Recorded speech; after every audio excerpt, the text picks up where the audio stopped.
Hey guys, welcome to my YouTube channel. I am your host, Madhenu Mushoki, and this is a new segment that I'm starting called the JW Variant Talk, where I'll be discussing various different topics that I feel that need my unfiltered, raw comments. And these may be topics that range from like LGBTQ plus matters or even mental health matters. It doesn't really matter. I mean, it will be random, so just don't really bank on yourself on seeing certain topics, although I'll be needing you guys to probably give me some of the topics that you think that you will need to hear my input on. So you can probably like, share, subscribe, and comment some of those topics on this video. And to kick us off, I'll be talking about my first experience at a pride event here in Kenya. Yes, I just said it. Here in Kenya, an African country that has outdated homophobic laws. But anyway, let's move on. I'll be referring to my notes, so please bear with me. I know, I look at some of these YouTube, what do you call them? The YouTube content creators that don't have notes, or rather don't have scripts, and I'm like, how bloody lucky are you? So, the event that I went to was actually organized by a couple of partners. Some of them were Afro Idea, Usikimye, Metamo, Bold, Wabi-Sabi, and the Channel KE. Now, I went for the movie night. The movie night, the tickets were about $350, so they were really reasonably priced. And there was Queerphoria happening on the same night, which was actually just a party. And that one had tickets that were ranging from around like 700. If you were to attend both events, it actually would have cost you 1,000 bob, which, looking back at it, it's actually quite affordable, and actually encourage more people to show up to some of these events in future. So what did I expect? Well, I had no expectations. I mean, would you blame me? We live in an African country that has outdated homophobic laws, and I keep saying outdated homophobic laws because it has to enter the minds of the lawmakers, because your laws are outdated. Anyway, if I had any expectations, they would have probably been smashed, because Queerphoria was actually lit. Wait, do people actually say that? Wait, do people still say lit? Alright, so how actually was it for me? Well, I actually arrived late. I know, Kenyan timing, it's horrible.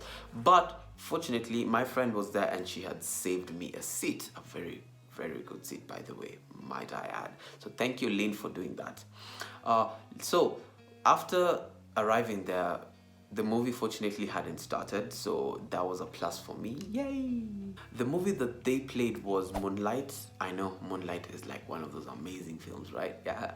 But personally, as a filmmaker and part of the LGBTQ plus community, I actually have reservations about Moonlight. I feel like Moonlight held back in terms of the gay agenda. Anyway, after watching Moonlight, we watched an amazing interview done by the Channel KE, which was very educational, inspirational, and it was all about accepting oneself and just being true to who you are. Accepting yourself. Yeah, that's beautiful, right? We live in a world that people feel like, because I'm heterosexual, I have a job, I can pay my bills, my life is set, I have a house in Shards, everything is doing okay, I'm set, I don't have to worry about other people. But we don't realize that our issues have an intersection, that even if you're a heterosexual person and your life is going well, you're only doing as good as the weakest one. As for Queerphoria was beautiful. It was energetic, lively, lovely. Oh, it was infectious, every moment of it. Let me tell you one thing. I wasn't even ready to stay for Queerphoria. I was there for the film night, but Queerphoria was just something else. I mean, like, yeah, it was beautiful. I mean, there were lap dances, there were duets. I was really hoping the gays will hop in at some point, but unfortunately they didn't. I mean, men were kind of secluding themselves at like a corner or anything, but who am I to say that, because I didn't even jump in. Anywho, what did I like? I liked, or rather I loved, how people were free to be themselves. I also loved meeting new people, especially those who follow me. I mean, I met a couple of my followers, and let me tell you one thing, I am really amazed by how you people approach me in public. I mean, okay, I know I'm the most social awkward person out there, but you people are just amazing, and your energy is amazing, and I love that I get to resonate with people who actually can match my energy, which is one of those things. And I have to say this because, look, as somebody who puts content out there and is just trying to be themselves, there is a little bit of confidence boost when people approach you and they tell you how much they love your content. I mean, that really validates me. And I know people will be like, you don't need to validate you don't need people to validate you. Look, I don't give a shit. I mean, like, that is just good enough for me. It's good enough for me. If somebody resonates with what I put out here, it is good enough for me. So I really appreciate all those that I met at the event. You guys are amazing, beautiful souls, and yeah, much love to you all. Sorry, I am hitting my all right, so what didn't I like about the event? Well, I didn't like the security guys. Those guys were hustlers. They will hustle us just for smoke, for burning sage. And you see, here's the thing, I know the economy is bad, ni ngumu everywhere, kila mahali economy inatugonga left, right, center.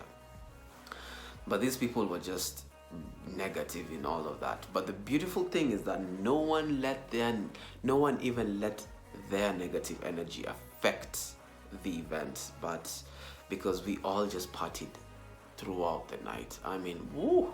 Okay, we didn't party throughout the night. I left by like 12 a.m.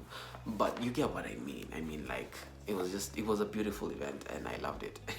I did enjoy my time there. And if you're wondering if I will ever go to another event, yes, hell to the bloody S. The good thing is that their event organizers, Afro Idea and the rest, are planning on making more events like these accessible throughout the year. So it won't just be only available during Pride Month. So if you're afraid of, or you feel like you cannot go to these events because you don't know anyone, well, just reach out to people that you see. You can even reach out to me. Like, if I'm going to that event, reach out to me. Trust me, I will be your event buddy for the day. Arakama, if you just want to sit there and look at people, that's what I did, basically. I think that's why I had to be sober, because I needed to soak in the experience from a neutral perspective, just to see how people enjoy being themselves. Because I know how difficult it can be to go to these events when you're alone. However, you can actually do that. So don't let anybody tell you, like, you can't go to an event alone. No, you can go to an event alone and still have fun and make new friends there. Best thing is just don't seclude yourself. Don't put yourself in cliques, because that's what we normally do. I mean, I'm telling you, I went there thinking that I will just go to an event, have fun, and leave. But I left there inspired. And when I say inspired, it's because, look, I grew up as a child who was afraid of being themselves. I grew up dressing up in my sister's clothes. Well, my sister's clothes, because she was the one who was closest to my size.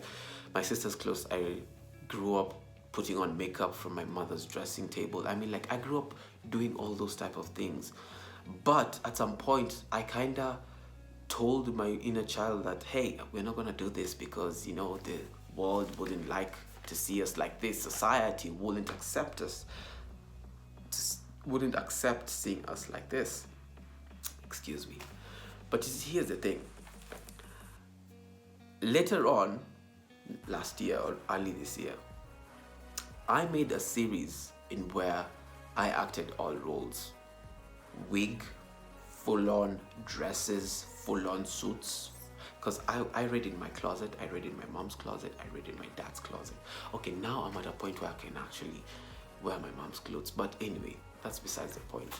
So what I'm trying to say is that this event actually taught me to be more free with myself, and I enjoyed that bit because people, when you are around people who have accepted themselves and are very much comfortable within their own skin, there's this energy that rubs off you and you feel like, hey, I am free to be who I want to be.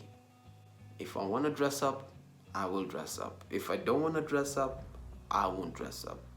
I've gone on for so long, so leave a like, subscribe, leave a comment.